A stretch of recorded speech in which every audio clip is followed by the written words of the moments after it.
பிரான் குழம்பு எப்படி பண்ணுறதுன்னு பார்க்கலாமா? வெங்காயம், தக்காளி வெட்டி வச்சுக்கோங்க.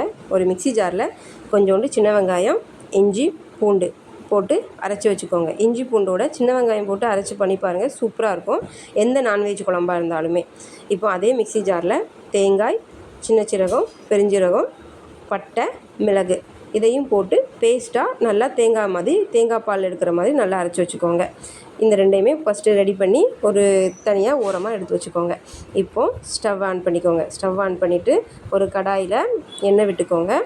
எண்ணெய் விட்டுட்டு கடுகு, கருவேப்பிலை, பச்சை மிளகாய் போட்டு ஃபஸ்ட்டு வதக்கிக்கோங்க. பிரான் குழம்பு உண்மையிலே சூப்பராக இருந்துச்சுங்க. தொக்கு மாதிரி வைக்கிறதோட இந்த மாதிரி வச்சு சாப்பிட்டு பாருங்கள். சாதத்துக்கு உண்மையிலே சூப்பராக இருக்குது. இப்போது சின்ன வெங்காயம் போட்டு வதக்கியாச்சா? இப்போ நம்ம அரைச்சி வச்ச இஞ்சி பூண்டு சின்ன வெங்காயம் பேஸ்ட்டை இதில் போட்டாச்சு. போட்டு ஒரு வதக்கிக்கோங்க. அதுக்கப்புறம் நம்ம வெங்காயம் வெட்டி வச்சுருந்தோம்ல, வெங்காயத்தையும் போட்டுட்டு இன்னொரு வதக்கிக்கோங்க. வெங்காயம் விட்டு வதக்கினதுக்கப்புறம் தக்காளி, உப்பு லேசாக நான் உப்பு போடுறேன் கொஞ்சம் சீக்கிரம் வதங்கிறதுக்காண்டி. அதனால் இப்போ தக்காளி போட்டு நல்லா வதக்கியாச்சு. இப்போ வதக்கினதுக்கப்புறம் அரை லெமன் புழிஞ்சு விட்டுக்கிறேன். ஏன்னா நம்ம புளிப்புக்காண்டி நம்ம எதுவுமே சேர்க்கலை, அதனால் நான் அரை லெமன் மட்டும் புழிஞ்சு விட்டுக்கிறேன். இப்போ பிரான் எடுத்துக்கலாம். பிரானை நல்லா கழுவி வாஷ் பண்ணி நல்லா வச்சுருக்கேன். இப்போ இதை இந்த இது கூட நம்ம போட்டு வதக்க வேண்டியதான். ஏன்னா பிரான்லேயே கொஞ்சம் தண்ணி அதிகமாக ஊறும். சிக்கன் மாதிரி தான் பிரானும். அதனால் தண்ணி ஊறும். இப்போ மசாலா ஐட்டம் போட்டுக்கலாம். எனக்கு என்ன மசாலாலாம் எடுத்திருக்கேன்னா வத்தத்தூள், மல்லித்தூள், கொஞ்சோண்டு கரம் மசாலா மட்டும் தான் நான் எக்ஸ்ட்ரா எடுத்திருக்கேன். உப்பு போட்டு கொஞ்சம் நல்லா கிளறி விட்டுக்க வேண்டியது தான்.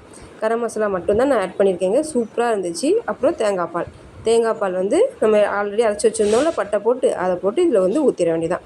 இப்போ அவ்வளோதாங்க. கொஞ்சம் தண்ணி மட்டும் எக்ஸ்ட்ரா ஆட் பண்ணிக்கிறேன். குழம்பு மாதிரி இப்போ மூடி வச்சிட வேண்டியதான். ஒரு 5 நிமிஷம் மூடி வச்சு கொதிக்க வைங்க. 5 நிமிஷம் நல்லா வெயிட் பண்ணுங்கள். வெயிட் பண்ணி நல்லா ஒரு கொதிச்சிரும். கொதிச்சதுக்கப்புறம் ஓப்பன் பண்ணி பாருங்கள். பார்த்தீங்களா, இப்போவே எவ்வளோ சூப்பராக இருக்குது பார்த்தீங்களா. ஒரு கொதிச்சாச்சு. இப்போ நல்லா ஒரு கிளறி விட்டுக்க வேண்டியதான். ஏன்னா கீழேலாம் பிரான் இருக்குது பார்த்தீங்களா, அடி பிடிச்சிடக்கூடாது பிரான். அதனால் ஒரு கிளறி விட்டுற வேண்டியதான். அதுக்கப்புறம் என்ன பண்ணுறோன்னா இன்னொரு கொதிக்கட்டு, இன்னும் கொஞ்சம் கொதிக்கட்டு.